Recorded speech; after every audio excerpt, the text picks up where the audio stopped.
Welcome to another episode of the Scale Your Real Estate podcast. We've got an amazing guest on. He's a dear friend and an incredible motivator. You're going to listen to his story, and man, he's just pushed through so many hard things to get to where he is in his life. And so he will not only offer insights into co-living. We talk a lot in this episode about this new method of doing co-living called arbitrage method, because I firmly believe that there is a way for everybody, no matter what stage or how much money or what credit or wherever you're at in the real estate game, there's a way for everybody to play the co-living game. And so we dive into arbitrage, which is basically renting a home, re-renting it, and making the upside by renting it by the room after you rent it as a single family home or apartment or whatever. And he talks about, Corey is also the sales director for Vibe Co-Living, the largest co-living company in San Francisco with over, I think they're going on 500 rooms now. And, they don't own any real estate. They're a multi-million-dollar company that just rents real estate, basically manages that real estate and then re-rents it by the room. So it's an amazing model, and you're going to learn detailed knowledge about that today. We'll also go into Corey's story. We'll talk about different ways to play the co-living game and co-living space, and you will walk away incredibly, incredibly inspired, as I was as well. Enjoy this episode and enjoy my conversation with Corey.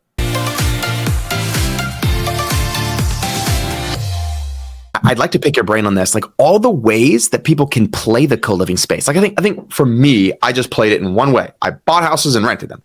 But like seeing you now, like you're teaching it. That's another way to play. You are managing a company that does, like, there's so many other ways to kind of play the space and get involved in the space that I really want to talk about some of those other ways. Yeah, totally. Do you feel confident enough? Yes. Do you feel confident enough to talk about the arbitrage method? Well, what's funny is that was on my kind of like my goals, because that's what we want to do here. The only reason we did not do it in the past year is because I had no W-2 income, because we were just using the income from our property. Now I was like, I have income now. So now we can qualify for an apartment or whatever. And that's basically what Vibe is doing anyway.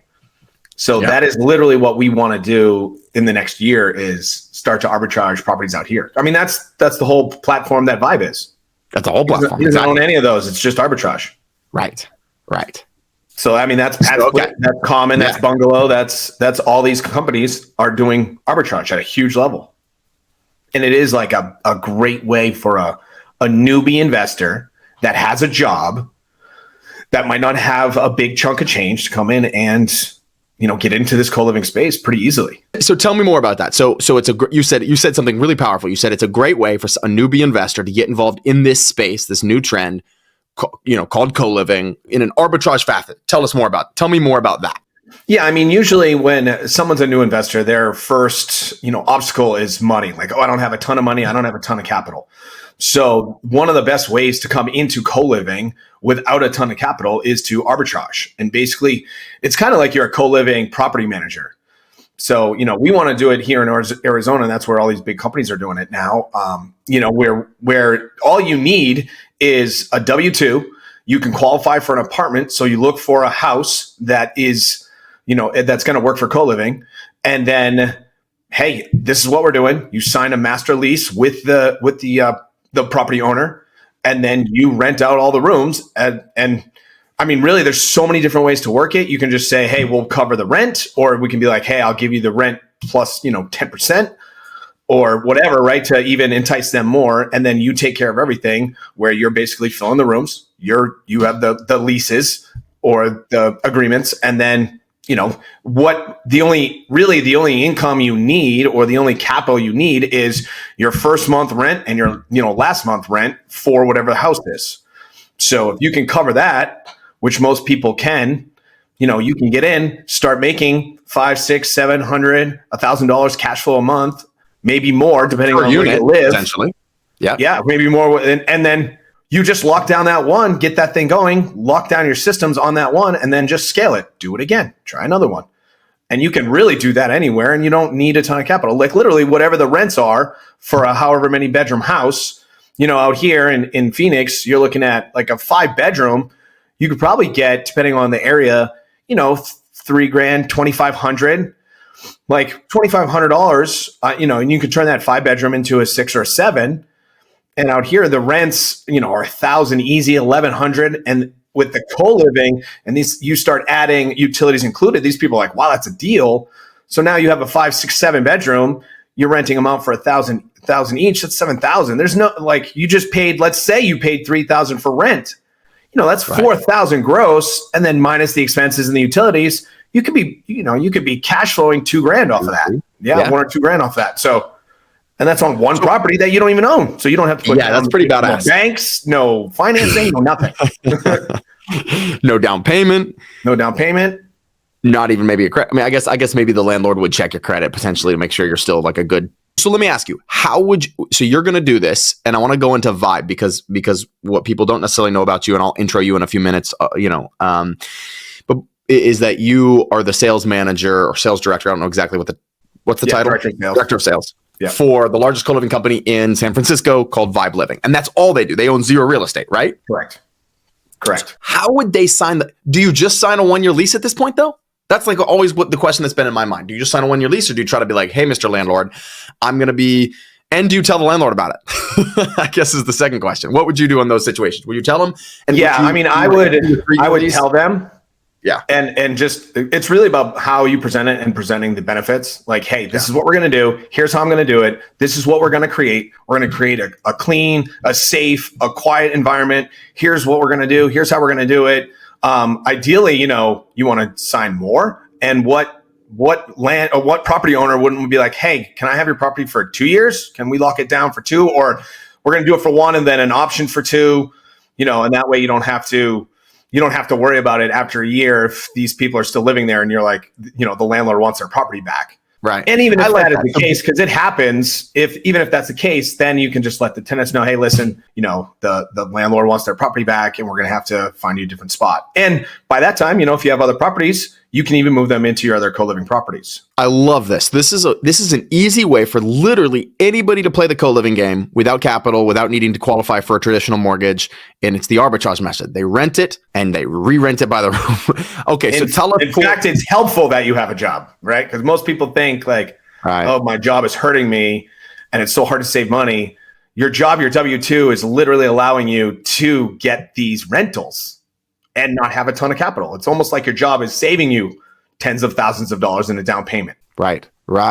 Interesting way to look at it, because you're using your W-2 income to qualify for the apartments, basically. Yeah, because even if you have, $150,000 liquid in the bank and you don't have a W-2, typically people won't rent to you still. Right. So what would you look for in a house? I know we talk about this a lot in Co-Living Master University, and you teach co-living too now, which I want to dive into in a little bit. But I know you know that. But what are the top 4 or 5 things somebody listening to this says? Man, I get that. So if I can rent a home for $2,500, I could potentially re-rent it for $6 or $7 grand. Like, wow, that's 2 or 3 of those, and I'm retired from my day job. That's pretty badass. But it still takes a specific home, right? So what would you look for in a home for it to fit that criteria of arbitrage? Definitely. So, depending on what, your market and where you live, I'm in Arizona, I'm in Gilbert. So HOA would probably be the first thing here, because almost every property in this area, especially in this town, is HOA, because all the properties are really nice. So the first thing would probably be HOA. That would be the first thing, like no HOA, just because you don't want to have to deal with that. And it can be really difficult, and then the other most important thing when you're doing it would be parking. There has to be enough room for parking, because that's really the thing that's going to cause issues with neighbors or anything like that. It's not going to be partying. It's not going to be that type of stuff, because you're going to background check the tenants and things like that. But it's like, if there's 9 cars out on the lawn and in the driveway and out on the street, and it's a nice neighborhood that usually doesn't have that, where it literally looks like there's somebody having a party there every day, that could cause problems with the neighbors. And then they could be like, hey, what's going on over there? So it would definitely be parking. In what I would look for here, especially, is like an RV gate. Like a lot of the houses out here have RVs. A lot of people have RVs. So an RV gate is great, because then you can now extend that parking into the back. And now you could put parking in the back, assign it there. So I would definitely look for parking. That would be the first one, with no HOA.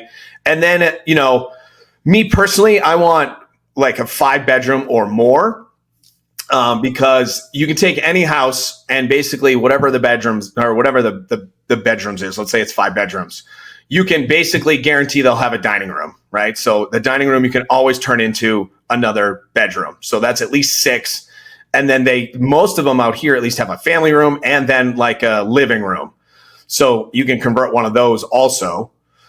And now you have, now you go from 5 to 7. And really all it takes is, a little bit of a wall here or a partition or, not a ton of capital to put in that wall. And then bathrooms. The more bathrooms, obviously, the better, right? Like a 6 bedroom, 2 bath wouldn't be that great because now you're going to have 3 people sharing one. Or if you add a bedroom, if you have 7 to 2, that's not the best ratio because now you have like more than 3 to 1. So if you can have like a 5-3 where you can do a 6-3 where it's like 2 to 1, 2 bedrooms to 1 bath, that was great. That's great. Or if it is like and this depends on the person that you do, like, hey, we want to add on a full bathroom to your 3/4, right? And see if you can get permits and things like that. So that would be something bigger, but you don't need to. You can find properties where they have, let's say it's a 5-3 with an owner's suite. The cool thing is now that owner's suite has its own bathroom, so you can charge more for that room and you just charge less for the other rooms. But there's still a good ratio between the other two. It's still 2 to 1, and then you have a suite. So you can get more money out of the owner suite because they have a private bath. And you can even have, if some people like have it's like a couple and they want to do a room.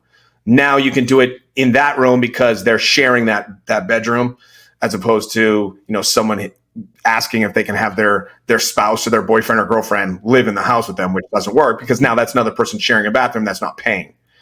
So it gives you a lot of flexibility. So yeah, I would be definitely HOA, parking. The more bedrooms, the better. However, it could depend on layout. And then you're looking for bathrooms. The more bathrooms, the better. And quite honestly, if you have 3 bathrooms or 3.5, and you have 3 bedrooms, those are okay because I'm sure we can figure out how to make more bedrooms. But not having to do anything with bathrooms is key. And it saves you a ton of money. Tons of money, yeah. So as you're talking about this reminded me of something, because one of the reasons I haven't pursued that or even dove into that too much is because, like, even to convert a dining room or a den or a family room, sometimes you got to build walls. But I just thought of something, Corey. I found, so somebody told me, I think you heard me talk about this before. Someone told me that Pad Split, which if anybody's listening to this doesn't know Pad Split, they're 6,700 rooms, largest company by room count, at least in America in terms of co-living. And they're doing these things. And I pulled up my text to actually be able to say exactly. It's Juno, Juuno. And actually, this could be good for you since you're diving into this in Arizona. Juno fake walls. So what they are is they're like partition walls, and you can just put them up, and they're like insulated and everything. Like they're soft, and you can just take them down. So you wouldn't need, since you're renting it, you don't own it, you can't put these walls up. And I did price a house out with them, actually.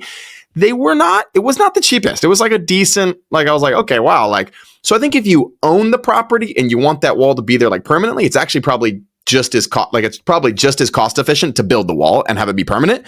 But if I was renting, 100% I would go that way.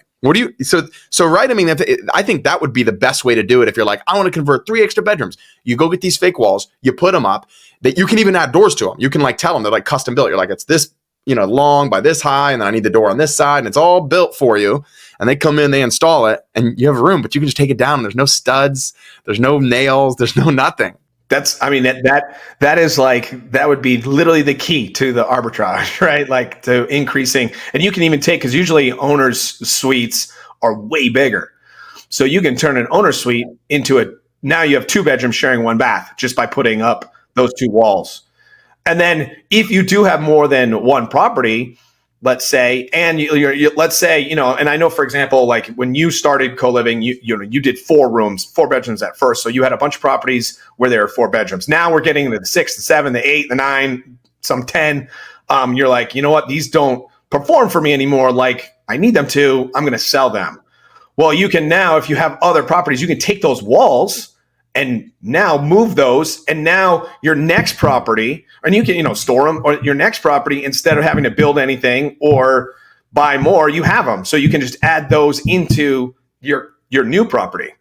So I'm guessing it would give you more flexibility in regards to other properties that you have, or you can even move, like, let's say someone's like, hey, I need a little bit bigger room. I have a queen bed that I want to go in. Well, cool. How big do you need your room? Now I can take the dining room that I was going to make 10 by 10. Now I can make it 12 by 10 because of this wall. So it gives you a little bit more flexibility. I love the way your brain works, man. That's solution oriented. So basically what I hear you saying is once you own them, you own them. You can move them around wherever you want. Like, they're your walls. I didn't think about it like that, but you're right. Like, if you want to let one house go, you move into the next house.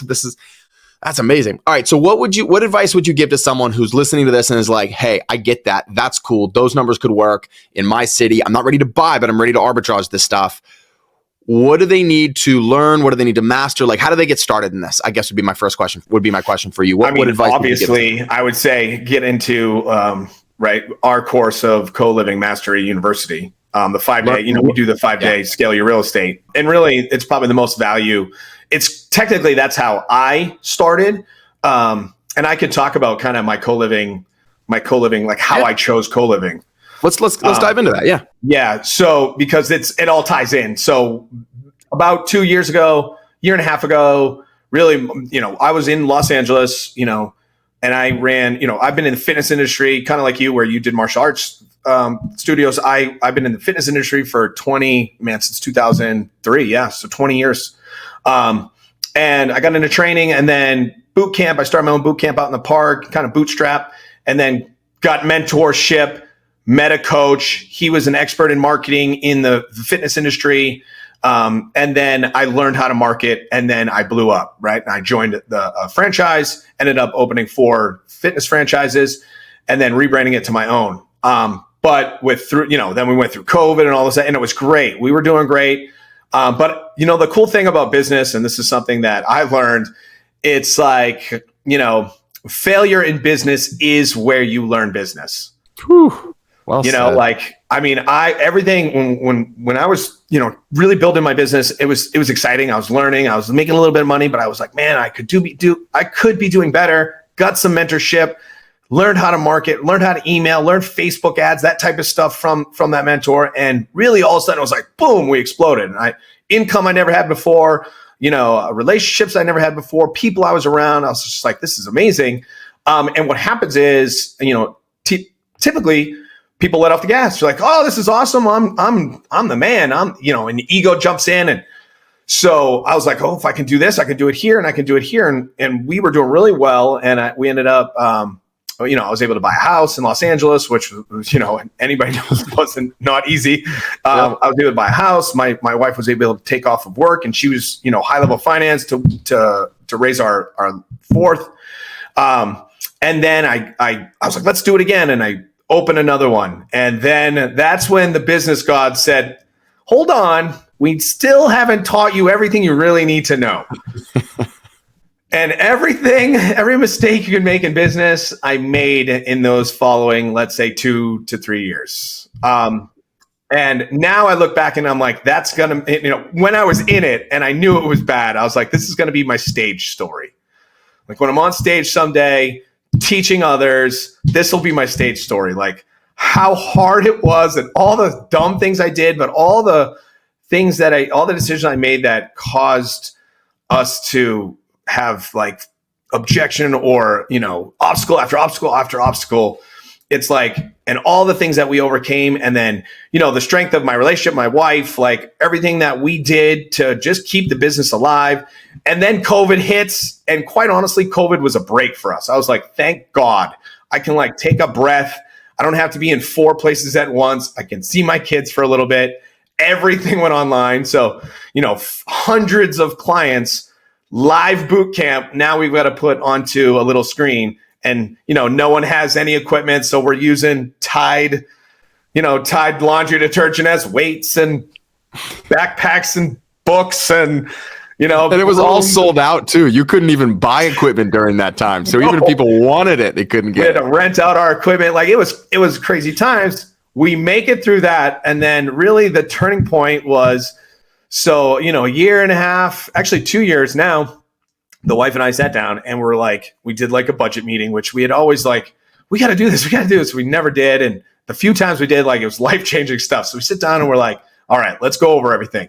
And we're in Los Angeles, and she was high-level finance at Warner Brothers. I own a bunch of gyms. And we looked at our numbers and we're like, how are we doing this? How are we making this much money and we're broke? Right? Like, why are we struggling? So we make this much money and we are struggling so much. Like, this has to change. And at the time, our two oldest were both going to be in college in Arizona. And, we got a 12-year-old and a 7-year-old. So it's like they're about to go into middle school and about to go into first grade. So those are really transitional places anyway. So we're like, you know what? Let's sell the house. And this was when the market was insane in Los Angeles, where all the houses were insane. And we had bought, 5 years earlier, and had it doubled? Yes, it had almost doubled. And we never refinanced. So we had a ton of equity in the house. And so we're like, you know what? In that moment, we were like, let's sell the house and let's move to Arizona. And it was kind of like that lightning strike moment. And we had been talking about real estate forever. I have so many, like, being in business, you're going to meet people in real estate. And I had so many friends that were doing really well in real estate. And I had some friends who weren't like, they're not like the best business people that were killing it. And I'm like, and people that didn't really work that hard that were killing it. And I'm like, man, if I can apply the things that I do in fitness to real estate, I should be okay. And so we made that, we're like, let's do it. And that was like February. By March, the house was listed. Our second one graduated from high school on the weekend of Memorial Day, and we moved Monday, Memorial Day. It was literally like a February, March, April, May, 3-month process. Like, boom, listed it, sold it for, a good price, and then boom. And then we're like, you know what? She quit her job. Obviously, I sold my gyms. I was like, I'm done. And it became, because the business, my passion of fitness became so hard business-wise, and because I had made so many mistakes and got such in a hole, I started really just to resent the business and resent the whole, resent the people, not because we had such good clients, but resent like fitness in general and weight loss in general and all the Instagram and that stuff. So I just started to hate it. And in my own health suffered. I didn't want to work out, and working out used to be like the most important thing to me. And it was really tough. So that moment we were like, let's do this. And her quitting her 6-figure corporate job was a big deal too. That's a big risk, but we were like, we're done. And having the house sold, it helped. And so we moved, and that's like, we're gonna get into real estate. But that's the question. I want to stop you here. I want to stop you here for just a quick second, because I hope people listening, I think there's a lot of people in that exact situation, right? They're living the American dream. They're spending more than they ever thought they would spend. They're making more than they ever thought they would make before. But they're like, what's going on? Like, and when you calculate in inflation, when you calculate in certain things, it's like, $100,000 a year used to be like so much money. And now it's like, that's tough. You can live on that, but it gets more tough as everything goes up. So I just want to honor you for telling the story. And obviously I want you to continue, but I just think there's a lot of people in that same boat. Maybe they have some equity. They're looking at making those life changes. And I just want to honor you, because that takes a lot of courage.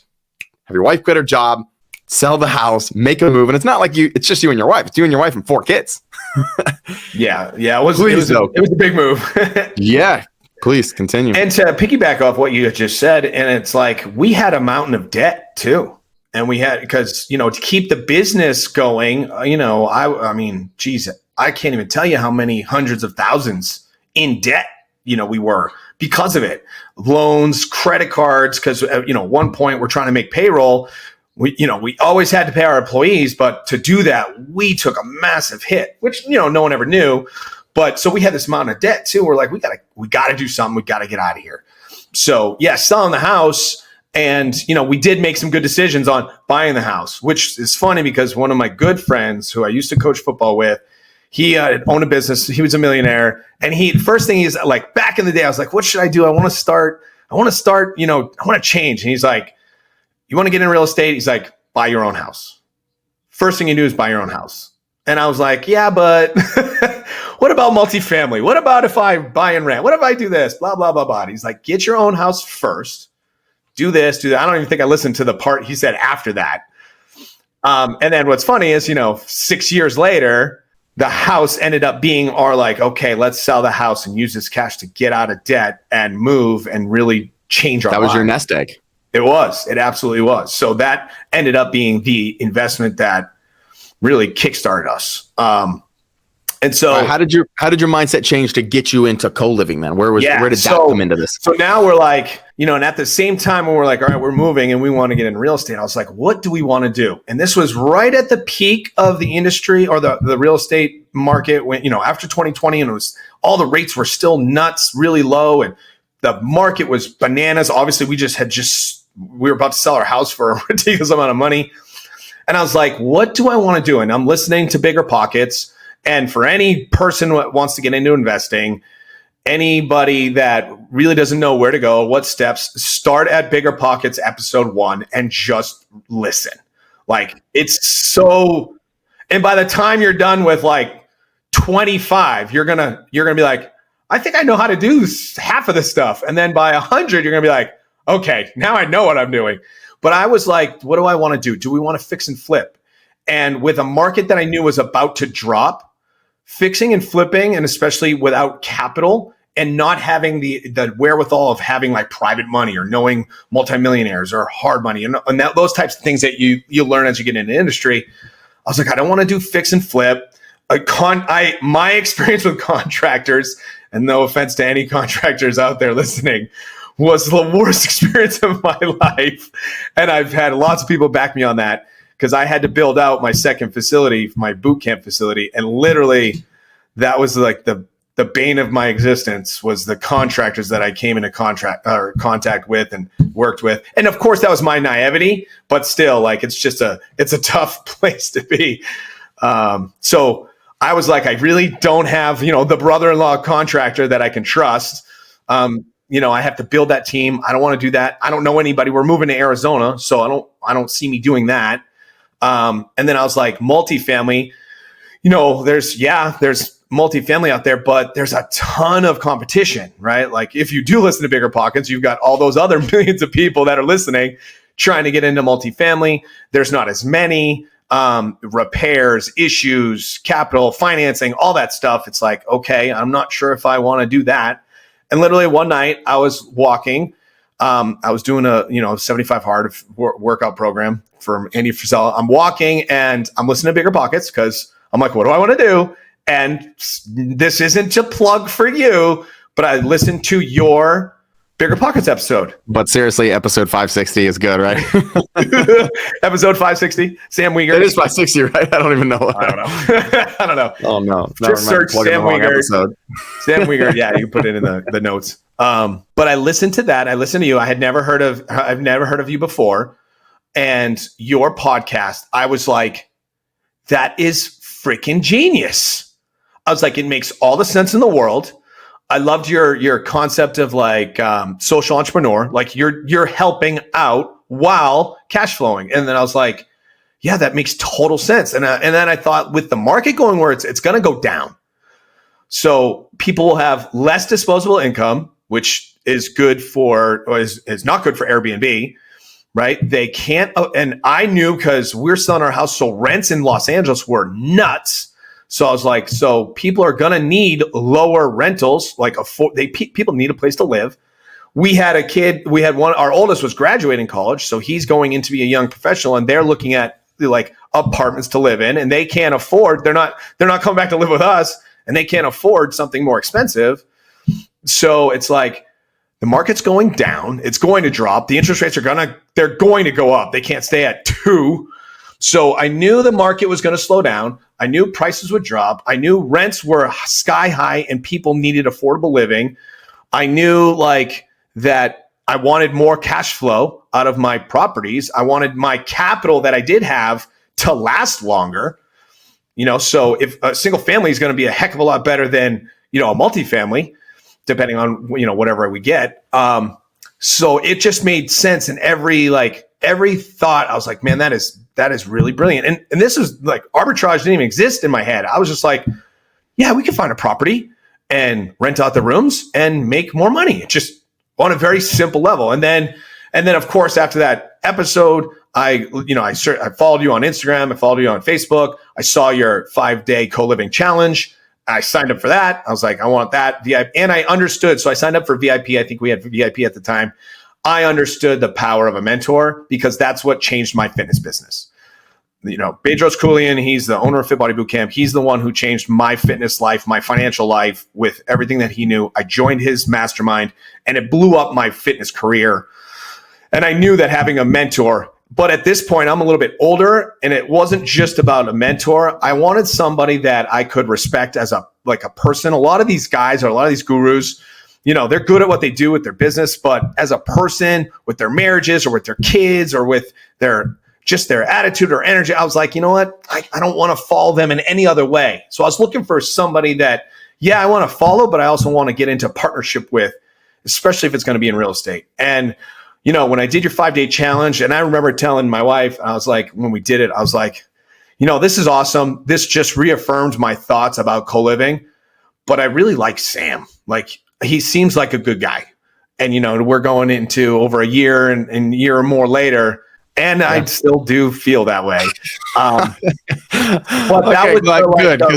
that was the co-living, boom, it did the 5-day challenge. And then I had her do it because I needed her on board. And then when we moved, it was the first thing we did. Once we got here, we moved here on Memorial Day. And then that was May. Yeah. June, we signed up. And it's been incredible. Yeah. So let me, and now me plugging everything, how far you've come. And I want to share this because I think it's a great example of when you put your mind to something and when you decide this is my thing, I'm going all in, just what can happen. So in 1 year's time, Corey went from literally not knowing anything about co-living, basically, right, to investing, doing the 5-day challenge. Real estate. Yeah. No real estate. No real estate. No, nothing. Damn. Fitness for my whole life.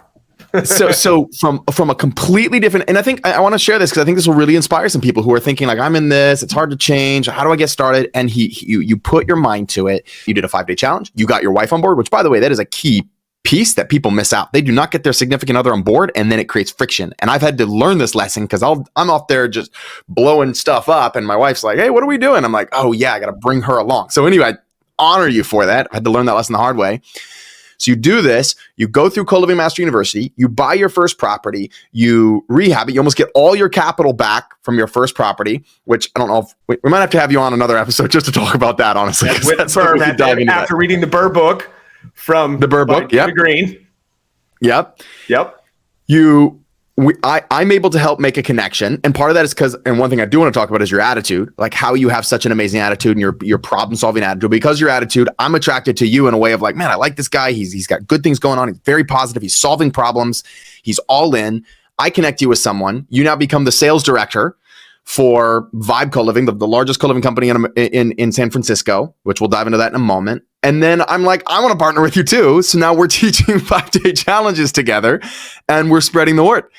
And it's just so cool, man. Your story, and it's one of the big reasons I wanted to have you on, is just your story is so freaking inspirational, and all of that in 1 year's time. So for those of you that are listening to this and thinking, oh, I can't change, I'm too old, I'm too this, I have kids, I have spouse, whatever your reason is, maybe that reason is an excuse, and you can. It is possible with the right mentors, is what I hear you saying, Corey, and that was your first step. So tell us a little bit about Corey.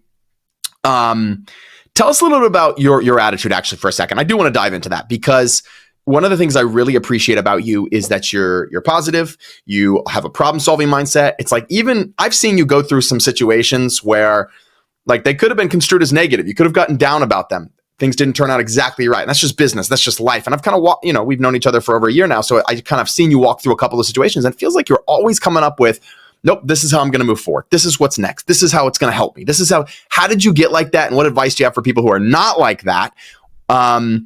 Or do people need to be like that? Is that a positive thing? Is that a good thing? Or is it better to be pessimistic? And I'm curious your thoughts, honestly. Such a good question.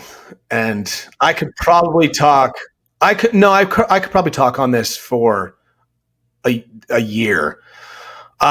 No, I was definitely not always like this, not even close. In fact, growing up, I was, excuse my French, but I was a total shithead. I was a really good athlete, grew up in the Northeast, hardworking, blue collar, I was an athlete, but I was a really good athlete and I was just a jerk. My parents did the best job they could. They taught me how to work hard, but I didn't have the best moral compass back then. I was not a good dude. I knew I was a good dude inside. I didn't know how to act. I was smart. I did well in school, but I didn't really try very hard. I got a scholarship, to go to college. And quite honestly, what's funny is literally my freshman year in college, I didn't have my license because I had just gotten arrested for like producing fake IDs, and I lost my license, all that, and I got to going to college. I didn't have my car, and I was like, sweet, I don't need my car. I'm going to college, and I didn't have a license for like the first, 60 days. But going into college and then getting out of college and in Connecticut and moving to California, my brother had already been out there, and I moved to California. And quite honestly, I had learned my programming from my family's work hard, and we also had a very bad idea about money. I grew up with a very bad, hey, if you have money, you took advantage of somebody that works hard, right? So there was and I was programmed that way. This manager, this boss, they're against me. I work hard, and I got fired because them. It was very you don't need that car. You're just a show off if you look. And I loved cars when I was a kid, like Porsches, Lamborghinis, Ferrari Testarossa, back in the Miami Vice days. I'm starting to date myself. But it was I loved cars. And I remember looking at a car, and my dad was like, does that impress you? And I was like, yes. Yes, I thought. So it was ingrained that, that show offy. So it wasn't a coincidence. My whole life I had pieces of crap cars, and I worked multiple jobs, because that I looked at yeah, you're a man if you do that. And it really wasn't until I moved to California, and my brother came home one weekend from a seminar he had done. And he's like, hey, and my brother's not the most lovey-dovey. He's like, hey, man, I was at a seminar this weekend, and, I had my graduation, and we lived together, mind you. This is how disconnected I was as a person and how much I cared about only myself. We lived together, and he had been gone from Thursday until Sunday, and I didn't even know he was gone. And he came back. He's like, hey, man, I want you to do this seminar, blah, blah, blah. And I was like, what seminar? He's like, the one I've been at all weekend. I was like, you were gone this weekend? Long story short, I go down, I do this seminar, and it was just one of those punches in my face. It was a personal growth seminar that kind of it was ooh, awareness. And it just was that Landmark?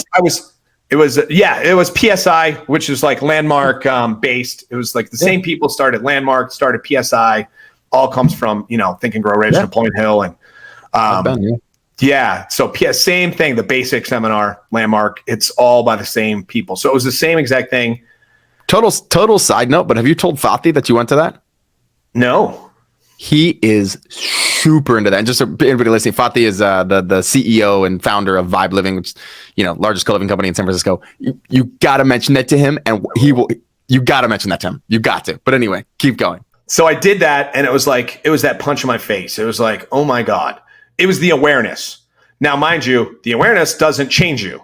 The awareness is the awareness. So if you take the awareness and you realize, wow, I'm kind of a shithead, and I have a lot of negative beliefs about myself, and then don't do anything about it, nothing's going to change. You had a good weekend. And really, that's what I did. For 6 months, I was like, oh, I'm good. I'm changed. And within a week, you're back to your old habits, because your programming is something that's in you for your whole life. Some people are afraid of the water because they almost drowned when they were little, and that's 40 years or 50 years. It's a hard program, right? So I had bad money programs, and I had bad people programs, relationships. So it was hard to break. And then 6 months went by. I got invited to a free follow up, and I ended up doing a 90-day program. It was an advanced program. And that was really the implementation of everything that I was learning. And in those 90, it was the hardest 90 days. You're held accountable on a daily basis for 90 days to your goals, to your word, how you are with your word. And I sucked for those 90 days, but boy, did I learn about me. And over time, it got me on the personal growth path. And at the same time, I met some people, not a coincidence, who were in a network marketing company, but it was through financial services. And I had started, so I was I got into that, started to get around different people, started reading business books, started reading personal growth books. I still remember reading Think and Grow Rich the first time. I read it, and I was like, I'm not ready for this. This is too much for me. My brain is not, I'm not in that place. And so it started me on this path of personal growth and investing in myself. And even and I say investing in myself, it was so hard to come up. And I remember the first big program was $3,000. And I had so many people around me that saw the good in me. And of course I didn't, like most people, right? Like when you have that friend, you know, they're awesome. And you see that the only thing that's getting in their way is their own limited self-belief or their own negative belief about themselves or whatever story they bought from their family or mom or dad or whoever told them they weren't good enough. So I knew I was good. I knew I had good qualities, but I didn't see it. And overcoming these money things really hard. And I remember finally committing to going to this program that was like $3,000, which is crazy back then because $3,000 was so much and $3,000 now is nothing. But $3,000 was like, and so I call her up. I ask her for the money. Borrowing money was a big deal too because you didn't earn it. You didn't blah, blah, blah, same stuff. And after I'm sweating, I still remember that like it's still a visceral conversation. I was like, hey, I'm going to this advanced program. And she was in the program. She had done it. I was like, she's like, yes. And I was like, I need to borrow some money. She's like, okay, how much? And I was like, you know, all of it. She's like, okay. And I was like, you know, like throwing up inside because it was so hard, one, for me to ask for money because I didn't value, one, me, and I didn't value her wanting to help me. And so that moment was like a breakthrough moment where I was like, okay. And she's like, and then of course she rubbed it in afterwards. She's like, oh, and by the way, she was about goddamn time you asked. And it was just like that punch. And that was like the thing that changed everything. I started doing personal growth seminars. And then later on, so that was probably 2003, after a leadership seminar where I wrote out the woman of my dreams when I was out by myself in the woods, just so happened to be the month my wife left her job in the city of La Mirada. And 3 months later, we met in Pasadena. And she was exactly what I wrote. Like there's all kinds of manifestation stuff that has happened since. And then, you know, through business, then I got involved in Mentor, got into a mastermind, and, you know, now the rest is history. So it was like, I was always, you know what? It's a good question because you asked if I was always positive. I would say I was never negative, but I was always complaining or making fun of things. And it wasn't until all that personal growth where it was like I was taught to take responsibility. Like I had a very victim mindset. And that's the problem, I think, with the country right now and just people is we have become, not everybody, but I mean, we have this victim mindset. Like it's everybody else's fault. Like, you know, I've been coaching sports for years and it's never the kid's fault. It's the coach's fault. And now schools, it's like, it's not the kid's fault. It's the teacher's fault, you know, and it's not the right's fault. It's the left's fault. It's not the left's fault. It's the right. It's everybody else. And no one takes responsibility. And I learned that if I can, like, once you take responsibility for everything in your life, all the decisions, which kind of sucks because now you have to be like, you know what, I'm not doing that great, or I've done a lot of dumb things. Well, the cool thing is like, well, if I'm responsible, that means I have 100% control. So I just started practicing with little things, you know, and so I was like, there's nothing I can do about that. So why worry? Why stress? Why focus on that? And what's funny is you said we went through a lot, and in 2019, you know, Joe got diagnosed with breast cancer, and it was one of those like, Joe's your wife. Okay, let's go. My wife, yeah, my wife Joe got breast cancer, and it wasn't one of those like, oh, woe is us, or blah blah. It's like, okay, there's nothing positive ever comes out of stressing. Nothing positive ever comes out of like worrying. It only makes everything worse, and the people around you feel worse. So it's like what's it? I'm getting older. We got 4 kids. I've got very limited energy. Right? I need as much energy as possible, and I need to focus on the things that are good. So it's like we got the news, and we're like, all right, what's next? Let's go. And we didn't want to think about all the alternatives because it's so easy to think about all the bad things that could happen. So, and when you stay focused on the positive, what happens is it minimizes the negative. And then because you're focusing on the positive, the way the brain works is you attract more positive into your life, which is why people talk about gratitude journals and things like that. But the more grateful you are and the more positive you are, people want to be around you, and you attract more positive things. And you can call it God, and you can call it energy. And now we've become a lot more spiritual in the past, literally 5 to 7 years, where Now it's no longer, we're just like, yeah, like we're being guided, and we're meeting incredible people, and we just have faith that all of those things are happening for our good. And I also believe that like we went through all that crap so that we could meet these people, right? Like my idea, and that it goes with Fatih too, and you, it's like, I didn't care about being a part of a big company. I told him, I was like, I'm looking for partners in life. Like I want to do business with good people and partners that are doing bigger things than me, So did it always? No. I mean, I would say now, I think it's my superpower now, like to look at things in a positive way, because I don't have the time or the energy to waste. Even if like it's a car accident, I've had a bunch, and it's, if you can switch and literally look for the positive and everything, nothing is bad. And that's including tragedy, right? Like she had breast cancer and she had to get a bilateral mastectomy. It's like, that's terrible. Or it's a boob job paid for by insurance. It depends on how you look at it, and it's like, if, so we were really blessed because they found it early, and the same thing, we found it early and we were able to get rid of it, and she's up 100% cancer free. Not everybody is, and not everybody, it doesn't turn out that way. Not everybody does, but those people, and this is for everyone, the worse your life is, the harder it is, the more obstacles to overcome, the more inspiring your story is. Like if I never had it rough in business, like there's no inspiration. It's like, hey, I started out I started with my parents bought me a house, and then I grew that and scaled it, and now I'm a multimillionaire. That relates to like 0.001% of people in the world. But it's like, hey, I was this, and I was a jerk, and I struggled, and I had no money, and I was broke, and I did drugs, or I did alcohol, or I abused, or I did all these things, and then I hit rock bottom, and then I failed, and I went bankrupt, and I had all these terrible things happen. But here's how I got out of it. There's so much more you can relate to with that. And so when you have awful things happen to you, terrible things, death and disease and tragedy and all that stuff, like all it does is build up your success story, your victory story, to inspire more, right? Like those obese people in fitness, like big deal. Like my word didn't go very far. Oh, you're an athlete your whole life. You've never been overweight, never been obese. I'm trying to tell you, yeah, just eat less and move more, to somebody where fitness has never been a part of their life, and food was love and affection and all that stuff. You have no idea. So you hold no weight.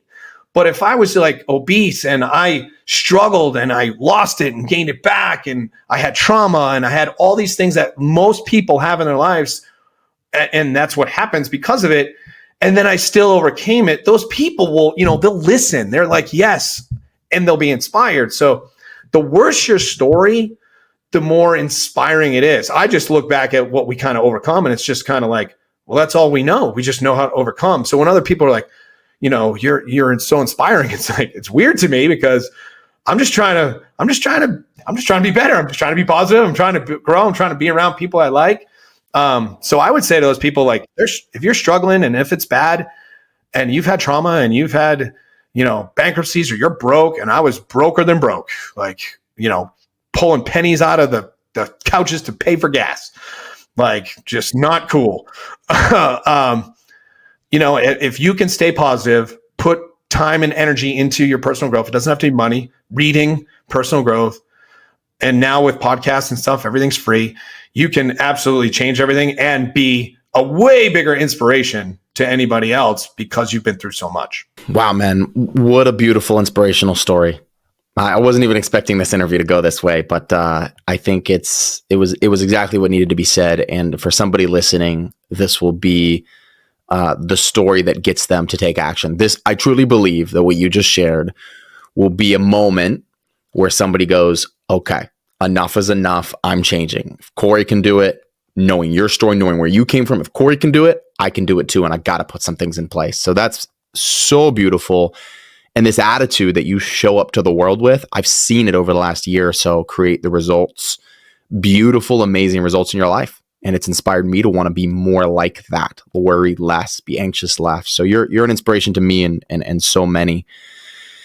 And man, Yeah, for time's sake, I know we're kind of wrapping up. I'd like to kind of end with one topic that's a little bit different than everything you just shared. And I want to just honor you first of all, though, and thank you for sharing everything you just shared. But I'd kind of like to rewind. It was like the last thing I really wanted people to take away from you, because you have such an expertise in this and you've seen it in so many different ways. I think part of it is because of your mindset. You look at things so openly, and so you always see options where other people might only see one option or two options. You see options. So one of the things I'm really fired up about right now is teaching people and sharing with them all the different ways they can play this space of co-living. So again, kind of rewinding back to almost what we started with, a little bit of the practical side, but if we can end with this, I think it'd be really valuable. And I almost think we could go back and forth. Maybe you tell away and I'll take away, and we just go back and forth on this. Because I think a lot of people that I'm talking to are like, well, I don't have enough money to buy a house. Or, I can't get qualified for a loan right now. And I'm just trying to get people to literally everything you just talked about, like expand their mindset. So obviously one way is arbitrage. Rent. We talked about that a lot at the beginning of this episode, so people have to listen to that part if they didn't already. So they got to rent and then re-rent. What are some other ways that you see in your mindset that they can play the co-living space, which is it's this up and coming trend. It helps people. It's got social benefits, everything you've just shared, but maybe they can't just do. Obviously, another way is like the main way that we teach is like, you buy a house, you rent it, you own the asset, but that takes money and that takes you qualifying for a loan and all of that. What are some other ways that people can play this space if they're just getting into it? Yeah. While you were asking that, especially with even the arbitrage, right?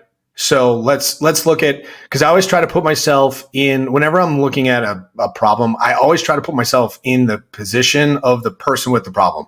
Like, okay, if I'm looking for a room, what's my number one obstacle? Usually it's like my budget. Like if I can't afford this, and then if I can afford it, what am I looking for next? So it's like, if I'm like broke, like let's say, for example, I've got terrible credit, because terrible credit can be a killer in real estate. So if you want to, let's say you don't have a ton of capital and you don't have good credit. So that means arbitrage. If you don't have good credit, it's probably going to be difficult to even get a rental, right? Especially, or a house where you can rent it out. But that's the other thing that I think people forget is, like, most things in business are partnerships, right? So if you don't have it, you got to know somebody that does. And if you don't know somebody that does, I bet you know somebody that does know somebody. And then it's just a matter of like, hey, I'm doing this, I'm getting into this. Do you know anybody? But I mean, let's just say you can't, like, you got crappy credit, but you have a job.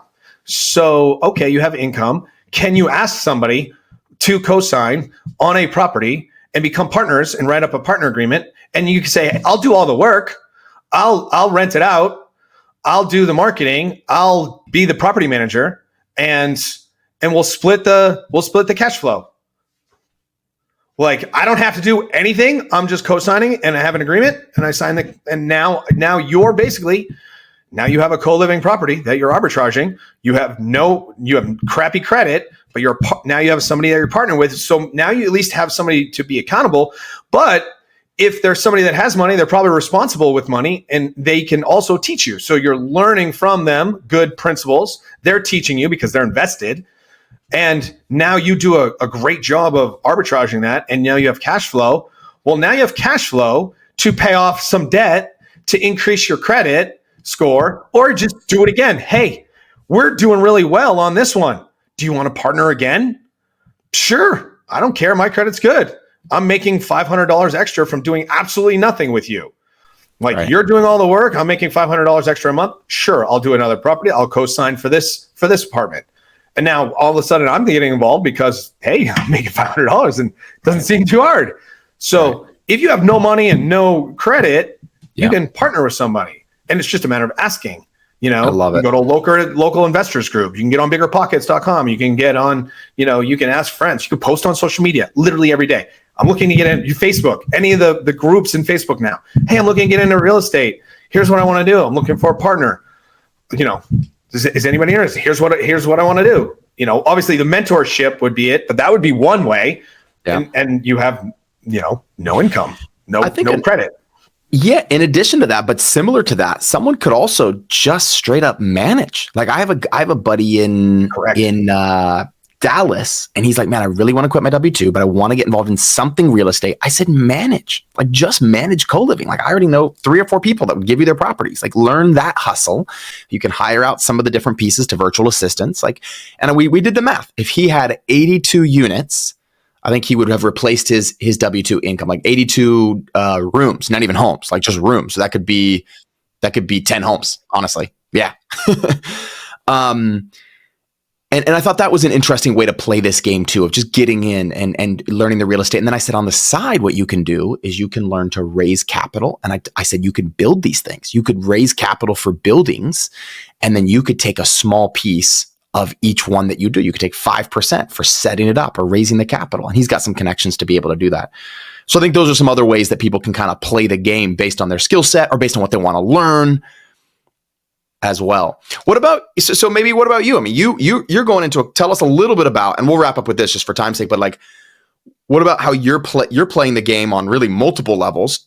Talk to us a little bit about how you're teaching it, and then talk to us a little bit about how you're like running Vibe. Because those are 2 other ways to play the game. You're sharing the word. That doesn't take capital, right? You're sharing the word. You're teaching what you had to learn it first. And then you're working for a company, helping them grow, which is kind of a partnership of sorts, but a little bit differently. I'd love to hear about both of those real fast. What's funny is, the past year and a half, it's been a lot of reflection with my wife and I, right? Because we had so much transition and we both weren't happy with what we were doing. And it's like, what are my superpowers? Like, what am I good at? And it's like, I want to be doing something within my superpower. And I knew back in the day I was a good trainer, but it wasn't my superpower. It's not something I didn't wake up every morning and go like, yes, I'm changing people's lives through fitness. There are a lot of people that do love that. It just wasn't mine. And it's like, But when I was coaching people to make more money or be more successful or to open their own gyms or whatever, that I like that. So what's funny is right around that time is when you kind of reached out with those opportunities where I was like, you know what? I can talk, I can coach, I can teach, I can talk. I think that's my superpower. I'm good with people, especially if I don't resent them because I've failed my business in the last couple of years. Right? Great question to ask though. What's my superpower? What am I good at? What are my natural bents, skills, talents? Beautiful. And it was hard because it's like, I'm good at, well, how do I monetize that? And then, but I was like, I want to do that. And then, getting the opportunity with you is when you present it, it's like, hey, I want you to coach. And I was like, yes. Like when somebody offers you something and you have to think whether or not you are able to do it, like it's scary. Like if it's scary, that's not a bad thing. But like I'm not good at that doesn't sound fun to me at all. Like I don't like, 100, like whatever the money is, let's say you're getting paid for it, but it doesn't sound fun at all. Like that's your alarm that's saying, don't do that. That's not going to be in your best interest. And even if you are good at it, you're not going to like it and you'll never be able to scale it or make a lot of money from it because you don't like it. Like it's very hard to do it. Can you make money not liking something? Sure. And hopefully you move into it, but is it a lot easier if you like it? Yes. So when you gave me that, when you pitched like, hey, I want you to start coaching and, in the co-living space, I was like, hell yes. One, I'm all in on co-living. I think it's no matter what market, up or down, no matter how the economy is, no matter what your financial situation is, there is a space for you in co-living. Not everybody can do short-term rentals. Not everybody can do multifamily. Not everybody can do Airbnb. Not everybody can do single family. But I think everybody can get into co-living no matter what. So I was all in on co-living and then teaching it. I was like, yes. So what's funny is what took me the longest is preparing the slides and things like that. But the actual coaching it and presenting it's so easy for me as who I am. And then with Vibe, now being the director of sales, I've been doing sales and I'm also good at sales. Like if I am passionate about something, if I get it and I believe in it, I could sell it to anybody. And it doesn't matter what it is. So, and that's over, 20 years of sales, but I know I can sell. So when you presented that and I met with, Fatih and he went over his company and the sales department, I didn't know. I was like, let me check it out. Let me see all your processes for, a couple of weeks. Let me onboard. And if I think I can help you, which sounds like I can, then we can figure something out. It wasn't even like your normal traditional, like, hey, I'm going to give you my resume. It was more of like, hey, let me see if I can help you first. Let me see if I can provide you value. If I can, then we can discuss compensation and all that. And he's like, okay. When I went in, I was like, yes, like I can teach, right? I've been a coach my whole life, but I need to coach something that I want to coach, right? I'd never really enjoyed coaching fitness, weight loss. I really enjoy coaching like things with business and real estate and especially co-living. Financial freedom, really. In sales, I was like, I can coach sales. Like I can coach people. So now I have a team of 8, and they really had no formal sales training.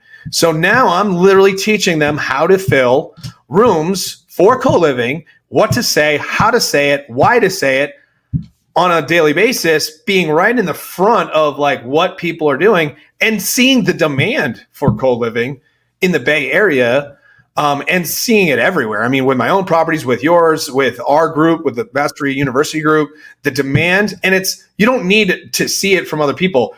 Are places expensive to rent? Yes. Is co-living a solution? Yes. Right? Like, done. Like, would you like to pay 70% of a 1-bedroom, 1-bath and live? Yes. Could you live with other people? Sure. Like if I was single, I'd be doing it in a second. I would, and we're going to house hack our house just so we can make more income. Me too. Right? Like if I were single, coming out of college, and this is what we're doing, like this is what we want to do with our oldest right now, who's looking for a job. It's like, hey, he's about to, well, I can't give it away, but like he's been with his girlfriend for a long time. And, he's thinking about things, and it's like, man, I want to set them up. This would be the option, right? Like set them up on co-living. But I'm in the front. I could see everything happening, and the demand is so high. And here's the thing. Half the people we talk to, we have to explain what co-living is.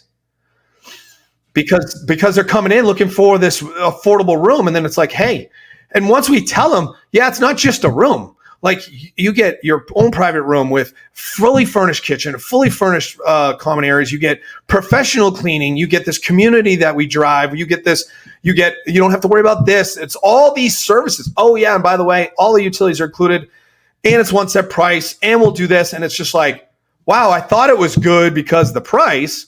Now is it too good to be true? And that's a really good place to be in when people think your service is too good to be true, and it really is, but it's not. Like that's a good position, because when Airbnb first started, I remember getting a 4-bedroom place for the cost of a hotel room, and I was like, this is too good to be true, but it wasn't. And Airbnb exploded, right? We got Uber. I remember I was like, it was $12 to go 30 miles. This is too good to be true. Boom. Right? So like people are getting these rooms in these houses, and our house that we just renovated is beautiful. And they're paying, 70% of what normally a crappy 1-bedroom apartment would be. And they're like, this is awesome. This is too good to be true. And then they get in, they're like, no, it's not. It's really awesome. Share it with your friends. Wow. Well, man, you're one of the guests we'll have to have you back on. And what was the thing we were going to dive into deeper? I was going to dive into, just your house. I think having a small episode where I bring you back on to talk about how you bought your co-living house, how you rehabbed it, how you got the money out of it, that burst strategy, we could go deep on, and we just don't have time now. We're already yeah, that'd be great. For everybody listening, I told Corey at the beginning of this episode, I was like, we do like 30 minutes on this show, 30, 45, and we're at an hour and 4, and we're crushing. So Corey, man, I just want to say thank you so much for your attitude, for your intensity, for coming on, for sharing your wisdom with you. This is going to be an inspirational episode to so many people, man. So thanks for being you. Thanks for showing up. Loved having you on, and we'll see you next time, man. Thank you. Thanks, man. Totally. Where can people find you if they want to reach out? Well, my Instagram and Facebook got hacked on Christmas Day, and that could have been a crappy thing. And I was like, oh, and I had 5,000 friends on Facebook. I had 3,800 followers on Instagram. So I had built, and all my family pictures and stuff were on Facebook or whatever. And then I looked at it as like, you know what? There's a lot of people on there I didn't really talk to. So let me start over and rebuild it the way I want. Right. So and I changed everything. So it's Corey.Enman basically on everything. You can find Corey Enman on Facebook, Corey.Enman on Instagram, LinkedIn, beautiful. YouTube. You can see, and by the way, in that whole process, my wife and I became licensed realtors in the last year. And we have our first offer into a house, so we might potentially have our first close. So on top of all that, we're also doing real estate as realtors in the state of Arizona. So that's about to happen. So you can find us on YouTube too. You can find Corey Enman on YouTube, Corey Enman Real Estate Team. You can see videos of my wife and I. We're a team. So anywhere. Instagram, Facebook, YouTube. Sounds good, man. Thanks so much, and we'll talk soon. Awesome. Thanks, Sam. Right? What did I tell you? Was that not an awesome episode or what? Hopefully you're walking away fired up. Hopefully you're taking some action, because ultimately that's what matters. We don't just want to be listeners. We want to be doers. And that means we step in, we take some actions. Hopefully you take some action from this episode.